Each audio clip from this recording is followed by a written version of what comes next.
principalement deux sessions de travail importantes, notamment la première session a consisté d'abord ce qui était déjà programmé comme pour tous les pays membres de l'institution, c'est-à-dire du FMI. Et tous ces pays membres sont évalués au titre de l'article 4 des statuts du Fonds monétaire.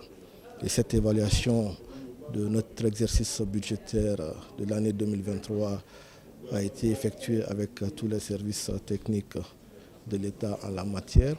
Mais aussi cela a coïncidé très malheureusement avec l'incendie du dépôt pétrolier, à la suite duquel incendie,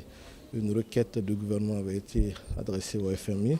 Donc nous avons ensemble évalué cet impact du dépôt pétrolier et cela a débouché sur un accompagnement de la mise en place d'un plan d'urgence du FMI à cet effet-là, ce qui correspond potentiellement à 25% de notre quote-part de DTS disponible au niveau du Fonds monétaire international, qui cumule autour de 72 millions de dollars, que nous voulons voir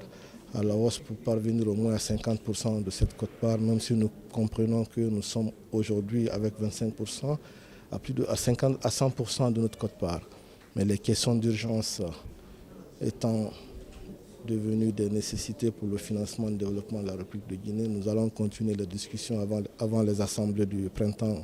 c'est-à-dire en avril de cette année à Washington,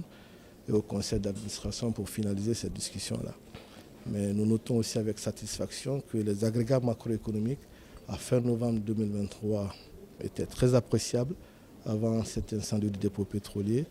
Et ce qu'il faut noter avec la mission du Fonds monétaire international, c'est que le Fonds monétaire international est un catalyseur pour les autres bailleurs. Donc son évaluation est importante et c'est à ce titre-là que nous avons combiné l'article 4